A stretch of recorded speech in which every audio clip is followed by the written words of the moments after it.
আসসালামু আলাইকুম, সবাই কেমন আছেন? আসুন আজকে আমরা প্লেন কেকের রেসিপি দেখে নেই। আজকে আমি মার্বেল কেক বানাবো। তো এর জন্য আমি 9টা ডিম নিলাম, 3 কাপ চিনি দিয়ে দিলাম। তারপরে এটা আমি মেশিনে বসিয়ে এটাকে আমি 10 মিনিট বিট করে নিব। তো আমার চিনিটা আর ডিমটা মিক্স হতে প্রায় সময় লাগবে, তো একটু ধৈর্য সহকারেই করতে হবে। তারপরে আমি 3 কাপ ময়দা, 3/4 কাপ কর্নফ্লাওয়ার, 3 চা চামচ বেকিং পাউডার, তারপরে 3/4 কাপ গুঁড়ো দুধ একসাথে চেলে নিব। চেলে এটা আমি আলাদা রাখবো। আর এখানে আমি ভ্যানিলা এসেন্স দিয়ে দিলাম। আমার 10 মিনিট প্রায় হয়ে গেছে। তারপরে এখানে আমি 3 কাপ তেল দিয়ে দিব। আর তেলটা আমি অল্প অল্প দিব, মিক্স করব।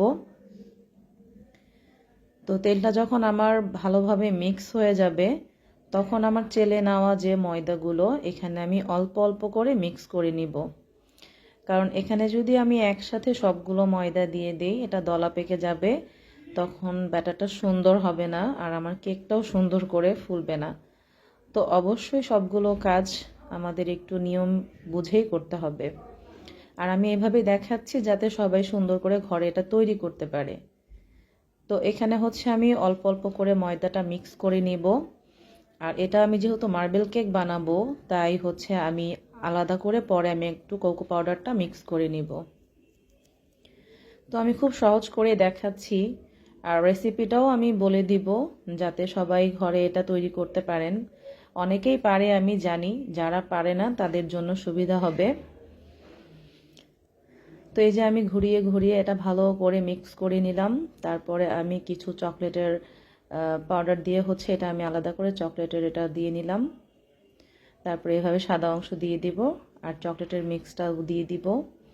যেহেতু এটা মার্বেল কেক হবে, এটা খেতেও কিন্তু খুব মজা হয়। তো এই যে এভাবেই আমি একবার হোয়াইট একবার চকলেট এভাবে দিয়ে দিয়ে এটা পরিপূর্ণ করে নিব। আর এখানে প্রতিটা 3টা ডিমের জন্য আমি 1 কাপ ময়দা, 1 কাপ চিনি, 1 কাপ তেল ইউজ করেছি, আর 1 চা চামচ করে বেকিং পাউডার 1 কাপের জন্য। তো এভাবেই মেজারমেন্ট, এটা সবার মনে রাখতে হবে। তারপরে আমি এখানে একটু পানি দিয়ে এটা একটু মাঝখানে দাগ কেটে দিব, যাতে একটা কারখানায় দেখা যায় অনেক সময় কেকটা ফুলে ওঠে, দেখতে সুন্দর লাগে, ফাটা ফাটা হয়, তো ওইরকম ডিজাইন হবে এটা। তাই আমি পানি দিয়ে মাঝখানে একটু দাগ কেটে নিলাম। তো এই যে ওভেনে দিয়ে দিলাম। আমার ওভেনে এটা 160 ডিগ্রিতে দিয়ে দিয়েছি প্রায় 55 মিনিটের জন্য।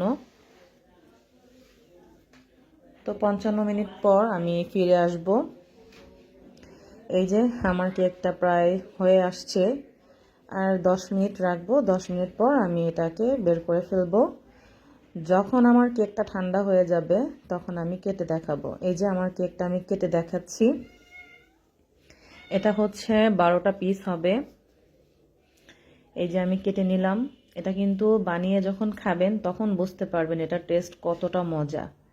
এই যে আমার কেকটা দেখতে পাচ্ছেন, একদম দোকানের কেকের থেকেও অনেক বেস্ট, অনেক ভালো।